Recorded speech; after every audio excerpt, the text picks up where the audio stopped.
Hello everyone, my name is Muhammad Rafli Diansyah. You can call me Rafli.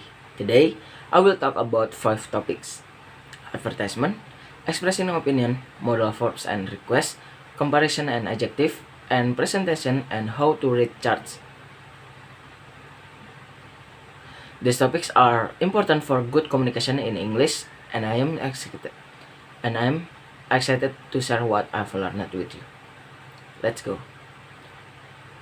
First material, advertisement. Advertisement is a crucial marketing tool used to inform people about products or service with the aim of influencing purchasing decisions. It's a paid, non-personal form of presentation and promotion of ideas, goods, or service by an identified sponsor. The structure of an effective advertisement typically includes several key elements: the headline to grab attention, the subheadline to provide context, the body copy to detail the product or service, and the call to action to guide the audience next step. These elements work together to create a compelling message that captures attention, builds interest, generates desire, and prompts action from the target audience. Visual components like image or graphics often complement the textual elements to enhance the ad special. The choice of appropriate media channel, such as television, print, or digital platform, is also critical in determining the success of an advertising campaign. By carefully crafting this element and selecting the right medium, companies can increase the likelihood of eliciting the desired response from potential consumer, ultimately contributing to their marketing and sales objectives. Next material, second material, and expressing opinion. Expressing an opinion is a fundamental aspect of communication that allows individuals to share their thoughts and perspective on various subjects. In English, there are numerous phrases used to introduce personal viewpoints, ranging from neutral expression like "in my opinion" or "I believe" to more assertive statements such as "I'm positive that" or "I'm absolutely sure that." These phrases help speakers to convey the strength of their convictions and set the tone for their statement. Additionally, more question or tentative opinions can be expressed using phrases like I suppose that, or "I guess that," which is indicate a degree of uncertainty or openness to alternative viewpoints. The ability to effectively op- express opinions extend beyond simply rating one though. It also knowing how to ask for other opinions and how to agree or disagree respectfully. This skill is crucial for engaging in meaningful conversation and discussion, as it promotes the exchange of ideas and foster mutual understanding. By mastering the art of expressing opinions, individuals can participate for engaging for more confident in various social and professional contexts, contribute to debates and engage in constructive dialogue. Moreover, understanding the nuances of opinion expression in English can help non-native speakers navigate cultural difference and communicate more effectively in English-speaking environments.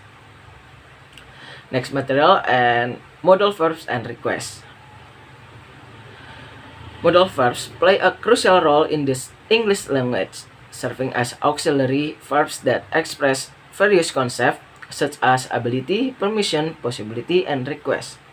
These verbs, include can, could, might, must, shall, should, will, and would, as always used in conjunction with the base form of the main verb, without adding any inflections. In the context of making requests, modal verbs are particular useful for conveying politeness and respect. Common phrases for requests include would you, could you, will you, and can you, each carrying slightly different level of formality and urgency. The ability to use modal verbs effectively is essential for navigating social and professional interaction in English-speaking environments. The verbs allow speakers to modulate the tone of their speech, expressing degree of certainty, politeness, or agency as required by the situation. For instance, could you please pass the salt is generally perceived as more polite than pass the salt, illustrating how modal verbs can soften requests and make them more socially acceptable. Mastering the use of modal verbs for requests not only enhances one's linguistic competence but also facilitates smoother communication and helps in building positive relationship in various contexts, from casual conversation to formal business setting. Next material, comparison and adjective. Comparative adjectives are essential elements of the English language that enable speakers to draw contrast between two or more entities, highlighting difference in qualities or characteristics. These adjectives are formed in different ways depending on their length and structure.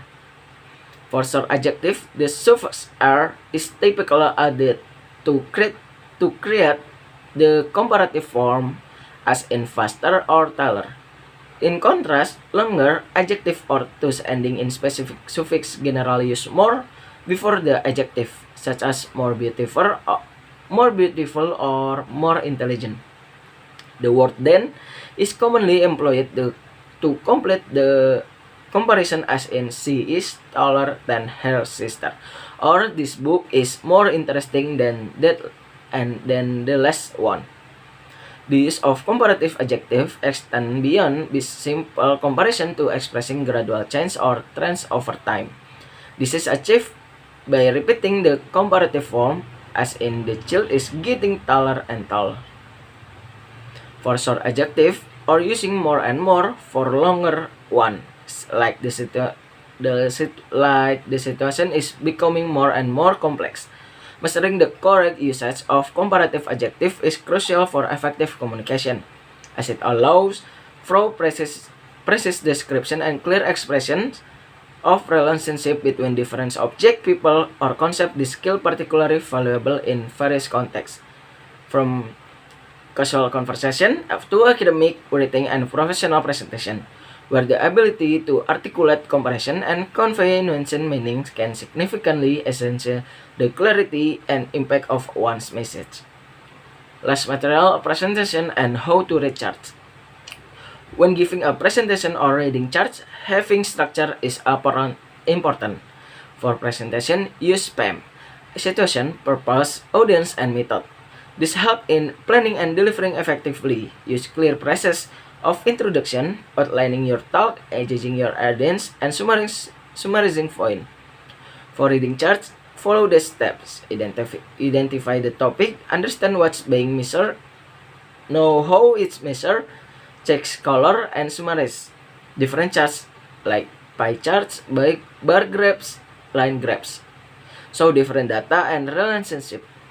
Knowing how to read them is important for good communication in both academic and professional setting. That's all I have to say about these 5 topics. I hope this helped you understand the key points of advertisement, expressing opinion, using modal verbs for requests, making comparison, and giving presentation with charts. These skills are important for good communication in many contexts. Thank you for attention and goodbye.